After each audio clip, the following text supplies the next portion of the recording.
Our channel మృదులాస్ world. అందరూ ఎలా ఉన్నారు? నేనైతే చాలా బాగున్నాను. మీరంతా కూడా క్షేమంగా, ఆరోగ్యంగా, ఆనందంగా ఉండాలని మనస్ఫూర్తిగా కోరుకుంటున్నాను. ఈరోజు ఏరువాక పౌర్ణమి, అలాగే వట సావిత్రి వ్రతం. వట సావిత్రి వ్రతాన్ని ఎలా ఆచరించాలి, మనం ఎలాంటి నియమాలు పాటించాలి అనేది నేను ఇంతకుముందే ఒక వీడియోలో క్లియర్గా ఎక్స్ప్లెయిన్ చేశాను.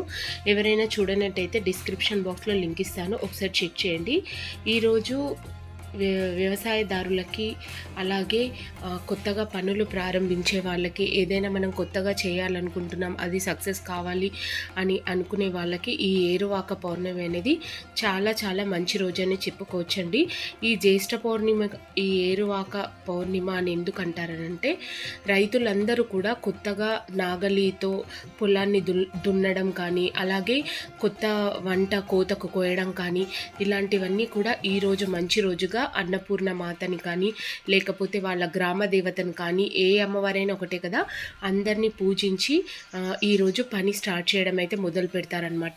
వాళ్ళకు ఒక మూఢ నమ్మకం, విశ్వాసం ఏంటి అంటే, ఈరోజు ఏ పని స్టార్ట్ చేసినా కూడా అది దిగ్విజయంగా సక్సెస్ అవుతుందని, అలాగే పనులలో ఎటువంటి ఆటంకాలు లేకుండా ఆ అమ్మవారు కాపాడుతుందని చెప్పేసి ఎన్నో ఏళ్ళుగా మన పెద్దవాళ్ళు, పూర్వీకులందరూ కూడా వ్యవసాయానికి సంబంధించిన పనులు కానీ, లేకపోతే ఏదైనా కొత్త పనులు, కొత్త బిజినెస్ అనుకోవచ్చు, ఏదైనా అనుకోవచ్చు, ప్రారంభం చేసే వాళ్ళందరూ కూడా ఈరోజు చేసుకుంటే చాలా మంచిదట. సో ఈ ఏరువాక పౌర్ణమి రోజు మనం లక్ష్మీదేవి అమ్మవారిని కానీ, అలాగే అన్నపూర్ణ మాతను కానీ పూజించినట్టయితే మనకు చాలా చక్కని రిజల్ట్ ఉంటాయని చెప్పుకోవచ్చండి. ఎందుకనంటే లక్ష్మీ అమ్మవారు అంటే ఎలాంటి బిజినెస్ చేసే వాళ్ళకైనా, ఎలాంటి వృత్తి వ్యాపారాలు చేసేవారైనా కూడా అమ్మవారిని మనం కొలిస్తే అమ్మవారు ఎప్పుడు మనల్ని కనిపెట్టుకుని కాపాడుతుంటుంది అంటారు కదా. ఏ వృత్తిలో ఉన్నవాళ్ళు ఆ వృత్తికి సంబంధించిన దేవుళ్ళని ఈరోజు కొలవడానికి చాలా చక్కనైన రోజనే చెప్పుకోవచ్చు. అన్నపూర్ణ మాతనైతే ప్రతి ఒక్కరూ ఈరోజు మనం పూజ చేసుకోవచ్చు. ఎందుకని అంటే రైతులందరూ కష్టపడేది అన్నం కోసమే, మనమందరం కూడా కష్టపడేది అన్నం కోసమే. అలాంటి అమ్మవారు రైతులు చక్కగా పండాలి, వర్షాలు మంచిగా కురవాలి, వాళ్ళకి ఎటువంటి బాధ లేకుండా మనం మంచిగా ఉండాలని మనం కూడా ఆ అమ్మవారిని వేడుకుంటే మనకు కూడా సంవత్సరం అంతా బాధ లేకుండా ఉంటుంది. కాబట్టి ఈ పౌర్ణమి రోజు నేను విశేషంగా లక్ష్మీ అమ్మవారిని, అలాగే అన్నపూర్ణాదేవిని నాకు తెలివితేటలు ప్రసాదించి మంచి బుద్ధులతో నడిపించినటువంటి గాయత్రి మాతని, ఈ 3 అమ్మవార్లకి ఈ రోజైతే నేను చక్కగా పూజ చేసుకుంటున్నానండి. ముందుగా అమ్మవారిని పూలతో అలంకరించుకొని చక్కగా ఇల్లంతా కూడా క్లీన్ చేసుకొని పీట పెట్టుకొని, పీట పైన పద్మం ముగ్గు కానీ వేసుకొని ఒక తెల్లటి వస్త్రం అయితే పరుచుకున్నాను. తెల్లటి వస్త్రం అనేది అమ్మవారికి, లక్ష్మీదేవి అమ్మవారికి, అలాగే అన్నపూర్ణ మాతకి ఇష్టం కాబట్టి చాలా మంచిది.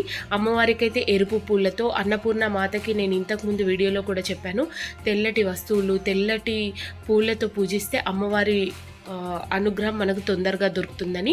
సో నేను ఈరోజైతే వెండి పూలు లక్ష్మీదేవి అమ్మవారికి, అలాగే వెండితో చేసినటువంటి బిల్వపత్రి ఆకులతో అన్నపూర్ణ అమ్మవారికి అష్టోత్తరం అయితే చెప్పుకుంటున్నాను.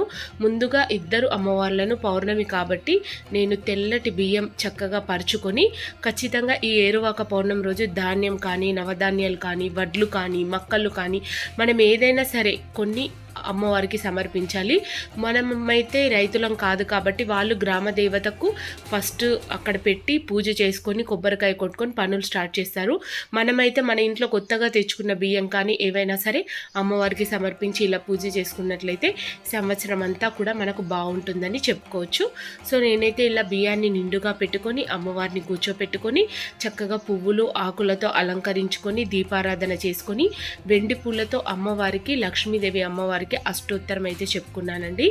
వెండి పూలు అనేటివి చాలా చాలా మంచివి. ఒకసారి ఉపయోగించిన పూలు మళ్ళీ మనం కడిగి రోజు వాటర్ కానీ, కర్పూరంతో కానీ వేసుకొని సువాసన వెదజల్లుతో అమ్మవారికి పూజ చేసినట్టయితే 100% మనకు మంచి జరుగుతుంది.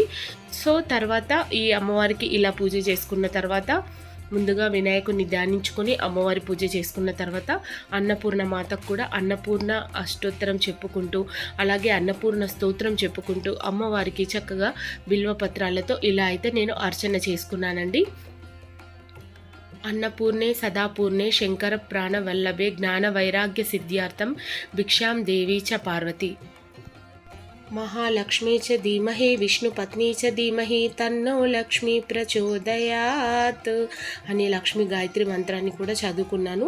అలాగే ఓం భూర్భువ స్వహ తత్సవితుర్వరేణ్యం భర్గో దేవస్య ధీమహి ధియో యోన ప్రచోదయాత్. ఏ పనులు స్టార్ట్ చేసినా, ఏ పనులు మొదలుపెట్టినా సంవత్సరం అంతా కూడా ఆటంకాలు రాకుండా చక్కగా దిగ్విజయంగా ఉండాలని, అందరి ఆరోగ్యాలు చల్లగా ఉండాలని ఆ గాయత్రి మాత శ్లోకాన్ని చెప్పుకుంటూ కూడా ఈరోజు నేను పూజనైతే చేసుకున్నానండి.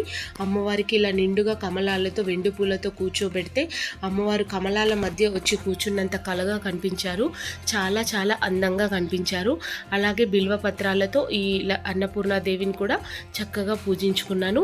ఈరోజు పౌర్ణమి కాబట్టి విశేషంగా మనం దద్దోజనం కానీ, పాలతో చేసిన పదార్థాలు, చెల్లిమిడి, వడపప్పు ఇలాంటివి నైవేద్యంగా సమర్పించవచ్చు. నేనైతే ఇక్కడ యాపిల్ పెట్టుకున్నాను. అలాగే చక్కగా ఆవు పాలు పెట్టుకొని అమ్మవారికి నైవేద్యంగా నివేదించానండి. ఈరోజైతే మార్నింగ్ ఇలా చక్కగా పూజ చేసుకున్నాను. ఈవినింగ్ నేను శ్రీచక్ర పూజ చేసుకోవాలని అనుకుంటున్నాను. పౌర్ణమి కలిసి వచ్చింది కాబట్టి మనకి ఈరోజు శ్రీచక్రానికి చంద్రుడి వెలుగులో చక్కగా శ్రీచక్రాన్ని 9 రకాల ద్రవ్యాలతో మనం పూజించుకొని 9 శ్లోకాలతో అర్చించుకుంటే కూడా ఆ లలిత అమ్మవారి కృపా కటాక్షాలు మనకి ఎప్పటికీ కూడా అన్ని వేళలా ఉంటాయని చెప్పుకోవచ్చు. సో ఇలా అయితే నేను నైవేద్యం సమర్పించి, నైవేద్యాన్ని ఇచ్చి, హారతి ఇచ్చి, మంగళ నీరాజనం ఇచ్చి, అన్నపూర్ణమాత పాటలు కానీ, లక్ష్మీదేవి పాటలు కానీ పాడుకొని మనం హారతి ఇచ్చినట్టయితే చాలా చాలా బాగుంటుంది.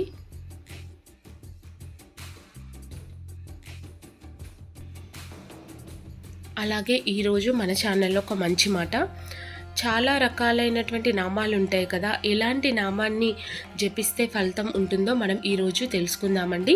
అంటే కొందరు పంచాక్షరి మంత్రాన్ని, కొందరు నారాయణ మంత్రాన్ని, ఇలా చాలా కొన్ని చిన్న చిన్న శ్లోకాలు జపం చేస్తూ ఉంటారు కదా, ఏ నామాన్ని జపిస్తే మనకు ఎలాంటి ఫలితం ఉంటుందో ఈరోజు తెలుసుకుందాం. శ్రీరామ నామాన్ని జపిస్తే జయం అనేది కలుగుతుంది. దామోదరుణ్ణి జపిస్తే సకల బంధముల నుంచి కూడా మనకు విముక్తి కలుగుతుంది. కేశవ అని స్మరిస్తే అనేక నేత్ర వ్యాధులు మటుమాయమవుతాయంట. నారాయణ అని జపిస్తే సకల సర్వగ్రహాల నుంచి కూడా మనం అన్నీ కూడా దోషాలు సమశీసమైపోతాయన్నమాట. మాధవ అని స్మరిస్తే అనుకున్న పనులు నిర్విరామంగా నెరవేరుతాయంట. అచ్యుత అని స్మరిస్తే తీసుకున్న ఆహారమే ఔషధం అవుతుంది కాబట్టి అలా ఔషధమైన ఆహారాన్ని తీసుకోవడం వల్ల మనకు రోగాలు అనేటివి రావు. కాబట్టి మనకు చిన్నపిల్లలకు ఎటువంటి వ్యాధులైనా వచ్చినప్పుడు పెద్దలందరూ చెప్తారు కదా, ఓం అచ్యుత అనంత గోవింద అని అంటారు కదా, దానికి అర్థం ఇదే అన్నమాట. అచ్యుతాన్ని మనం స్మరించినంత మాత్రానని మనం తీసుకున్న ఆహారం మన లోపల ఔషధంగా పనిచేస్తుందంట. సో నారసింహ అని స్మరిస్తే మీ శత్రువులపై మీద విజయం చేకూరుతుందంట. గోవింద అని స్మరిస్తే సకల పాపాల నుంచి విముక్తి కలుగుతుందంట. శ్రీ లక్ష్మీ విష్ణువులను స్మరిస్తే సకల సంపదలతో మన గృహం కలకలలాడుతూ ఉంటుందంట. అలాగే సర్వేశ్వర అని స్మరిస్తే చేపట్టిన కార్యం సత్వరమే జరుగుతుంది, విజయం కలుగుతుందని చెప్తున్నారు. జగన్మాత అని స్మరిస్తే సకల అరిష్టాల నుంచి మనకు విముక్తి కలుగుతుందట. జగజ్జనని అని స్మరిస్తే సర్వ భయాలు తీరి ప్రశాంతత వస్తుంది. కృష్ణ కృష్ణ అని స్మరిస్తే కష్టాలు పూర్తిగా తొలగిపోతాయంట. శివ శివ అని స్మరిస్తే సకలము దరిచేరదట, అన్నీ దరిచేరుతాయంట. సో మనకు వీలుని బట్టి, మన ఇష్ట దైవాన్ని బట్టి మనకి ఏ విధంగా పిలిచిన దేవుడు ఒక్కటే, మనం ఎలా పిలిచిన దేవుడు పలుకుతాడు. కాబట్టి కాకపోతే వీటికి కొన్ని అర్థాలకు మీనింగ్స్ అన్నమాట. సో దీంట్లో ఏది మనం మన వీలుని బట్టి జపం చేసుకున్నా కూడా మనకంతా మంచి జరుగుతుందని చెప్పుకోవచ్చు. సో నా ఈ మంచి మాట ఎంతో కొంతమందికి యూజ్ అవుతుందని అనుకుంటున్నాను. మరొక మంచి వీడియోతో మీ ముందుంటాను. Thanks for watching my video. Thank you everyone. Bye అండి.